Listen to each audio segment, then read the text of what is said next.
Good evening to all my champions. Once again, welcome to a new session.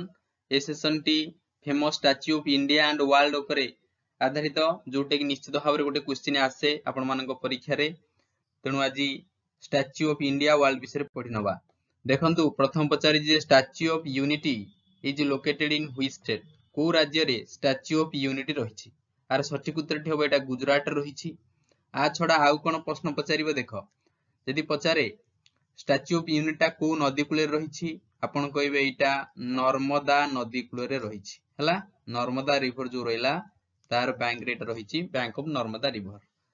आईटा हूँ world रो सबुठु कौन ना world's tallest बा सबुठु उच्चतम statue है। वर्ल्ड्स टलेस्ट स्टैच्यू कहीं नार हाइट मन रखियो हूँ 182 मीटर। क्लियर। आउ कौन पचार आर स्कल्पटर विषय पचारे आकु के गढ़ी शिल्पी किए मन रखिए। स्कल्पटर होउचंती राम भांजी सुतार हैला। ये होउचंती कोन ना मेन कारीगरी। आज जो को कंपनी बनै जदी पचारिबो एलएनटी हो हैला। एलएनटी तबे छाड़ा एति क्वेश्चन बनि पारे स्टैच्यू ऑफ यूनिटी रु। आउ पचारे ये स्टैच्यू ऑफ यूनिटी ता कहार को महान व्यक्तिंकर एटा स्टैच्यू मन रखिए। सरदार वल्लभ भाई पटेल स्टैच्यू जांकू लौह मानव ऑफ इंडिया कहा जाए, आयरन मैन ऑफ इंडिया जहाँ कह जाए, आयरन मैन ऑफ इंडिया। आउ स्वाधीन भारत प्रथम कौन ना डेप्यूटी पीएम किए ना सरदार वल्लभ भाई पटेल। मन रहा ये पॉइंट मन रखा पड़ो आपको, ये पॉइंट पचार निश्चित भाव में। नेक्स्ट आसतु Statue of Belief is located in which state, को राज्य रे स्टैच्यू ऑफ बिलीफ रही मन रखिए। स्टैच्यू ऑफ बिलीफ हूँ ये लॉर्ड शिवंकर भगवान शिवंकर गोटे बड़ स्टैच्यू एंड यहाँ कौटी अच्छी एटा राजस्थान रे रही तेणु ऑप्शन ए हम सठिक उत्तर। नेक्स्ट आसतु जे Statue of Prosperity is located in, Statue of Prosperity कोठी अछि मन रखिबे। स्टैच्यू ऑफ प्रॉस्पेरिटी होची भगवान केम्पे गौड़ा का स्टैच्यू हैला, केम्पे गौड़ा। आ एटा होची कोठी अछि ना बेंगलुरु रे हैला। जेमति बेंगलुरु रे केम्पे गौड़ा एयरपोर्ट रहिछि सेबडा केम्पे गौड़ा का स्टैच्यू होची स्टैच्यू ऑफ प्रॉस्पेरिटी जोटा बेंगलुरु रे अछि। क्लियर। कर्नाटक रो कैपिटल होची बेंगलुरु। नेक्स्ट आसो statue of knowledge is located in, Statue of knowledge टा को राज्य रे अछि मन रखिबो। स्टैच्यू ऑफ नॉलेज टा महाराष्ट्र रे रहिछि। आ स्टैच्यू ऑफ नॉलेज होची कहार स्टैच्यू, एटा होची हमर जो बी आर आंबेडकर रहिले, बी आर आंबेडकर स्टैच्यू होची कोटा ना स्टैच्यू ऑफ नॉलेज। क्लियर। आ एटा महाराष्ट्र रे रहिछि मन रहउछि।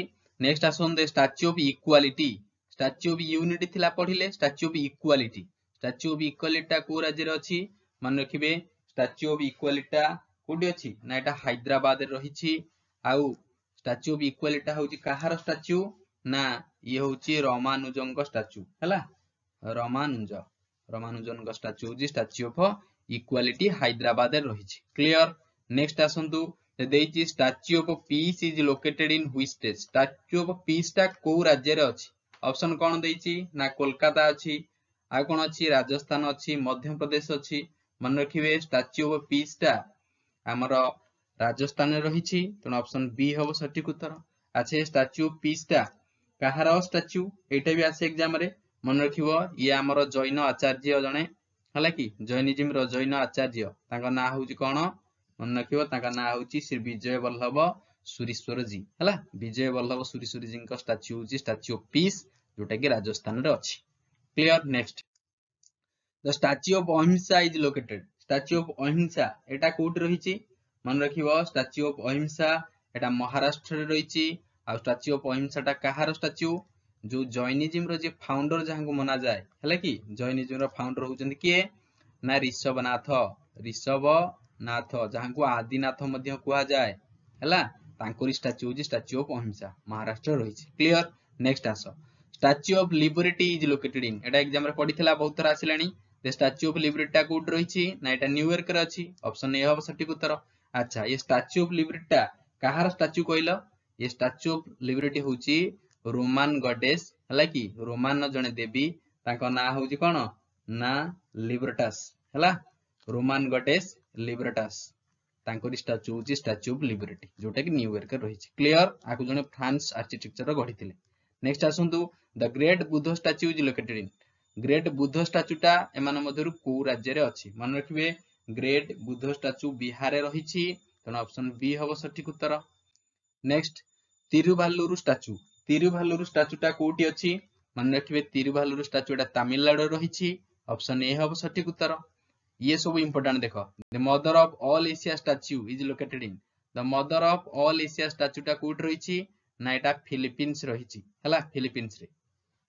नेक्स्ट आसंतु Christ the Redeemer statue is located in Christ the Redeemer statue टा एटा कोठी रहिछि ना क्रिस्ट द रिडीमर स्टाच्यू टा कोठी अछि एटा ब्राजिल रे रहिछि हला कोठी रहिछि ना एटा ब्राजिल रे रहिछि तेणु ऑप्शन बी हबो ए क्वेश्चन रो सठिक उत्तर मन रहिला। तो mother of all Asia statue टा कोठी हम कहले ना Philippines the Christ the Redeemer statue टा कोठी ना ब्राजिल ले। एबे नेक्स्ट आसुन देखिबा आ को स्टाच्यू रहिछि वर्ल्ड रो tallest bronze statue of Mahatma Gandhi कर विश्वर सबटु उच्चा ब्रोंज स्टाच्यू टा कोठी रहिछि मन रखिबे महात्मा गांधी कर सबटु उच्चा ब्रोंज स्टाच्यू टा कोठी अछि ना बिहार रे रहिछि ऑप्शन ए हबो सठिक उत्तर। Statue of Lenin is located in देखंतु लेनिन कर स्टाच्यू टा कोठी अछि ना एटा हमर रशिया रे रहिछि कोठी अछि ना रशिया रे रहिछि क्लियर। नेक्स्ट आसंतु the Ushiku Daibutsu statue is located ए जो उसिकु डाइबुत्सु स्टाच्यू टा कोठी रहिछि तेणु ये नाटा निश्चित भाबरे जापान किबा चाइना रे लागुछि तेणु ऑप्शन ही जापान अछि आ जापान हो सठिक उत्तर हला आ जापान एटा होछि हाईएस्ट स्टाच्यू हला क्लियर। तेणु ये थिला फेमस स्टाच्यू पुरु जेतक सब एमसीक्यू आसी पारे हम डिस्कशन कर देले क्लास टू शेयर निश्चय भाय करिवो मु केते कष्ट करी कंटेंट बनौछि आपण मानन पई चैनल टी को सब्सक्राइब करो शेयर करो सांग मानक सहित आ लाइक करो हला। Thank you so much last जाय देखिथारु बहुत बहुत धन्यवाद।